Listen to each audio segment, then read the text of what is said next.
Bisa. Bisa kita dirikan parbek di sini. Bisa, Bos. Oke, siap, Bos. Saya bertemu dengan masyarakat PT yang mengatakan ingin membeli lahan saya dan sore, salam sejahtera bagi kita semua. Tadi kami sudah bersepakat. Pertama, bukan tanggal 5 kami akan menurunkan tim. Besok kami berangkat ke sana. Bapak Haji Manderu Gubernur segera menyelesaikan ini.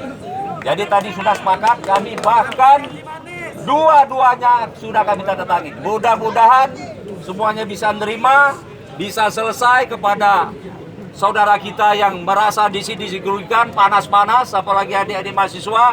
Kami jajaran pemerintah memberikan apresiasi yang setinggi-tingginya atas pengorbanan perjuangan ini. Pertama, yang bertanda tangan di bawah ini nama Nikmatul Febriawan, alamat SC Unsri lantai 1 sebagai koordinator Aliansi Gertak yang bertindak untuk dan atas nama Aliansi Gertak selanjutnya disebut pihak pertama. Yang kedua nama Edward Chandra, alamat Jalan Kapten Arifai nomor 1 Palembang, jabatan Kepala Dinas DLHP Sumsel yang bertindak untuk dan atas nama pemerintah Provinsi Sumatera Selatan disebut pihak kedua. Pada hari Kamis tanggal 25 April 2019, kedua belah pihak sepakat untuk mengadakan MOU dalam menanggapi tim gugus tugas yang dibentuk oleh Gubernur Sumatera Selatan.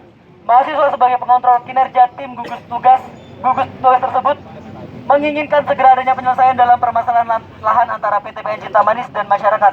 Dengan ini Aliansi Gertak menuntut, pertama, Gubernur bersungguh-sungguh menyelesaikan konflik agraria PT PN 7 Cinta Manis dengan masyarakat sesuai hasil rapat tim gugus tugas pada 10 April 2019. Yang kedua, menekan Badan Pertanahan Nasional Sumatera Selatan dan Dinas Lingkungan Hidup dan Pertanahan melakukan pengukuran ulang lahan dengan melibatkan mahasiswa paling lambat 5 Mei 2019.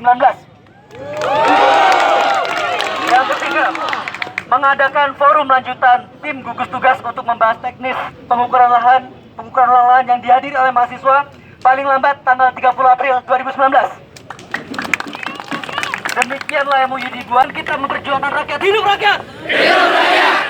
Baik, teman-teman sekalian, hari ini kita aksi, ya, tidak sia-sia dan telah menemukan hasil, teman-teman sekalian.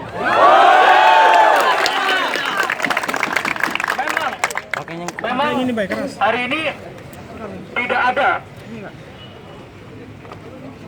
Cek satu. Oke, memang hari ini tidak ada perwakilan dari Pemprov yang berani mundur jikalau tuntutan tidak dilaksanakan. Tapi muncul satu pahlawan yang berani mundur jikalau tuntutan kita pada masa waktunya berakhir tidak dilaksanakan, yaitu Bapak Kepala Dinas Lingkungan Hidup. Hidup mahasiswa! Hidup mahasiswa!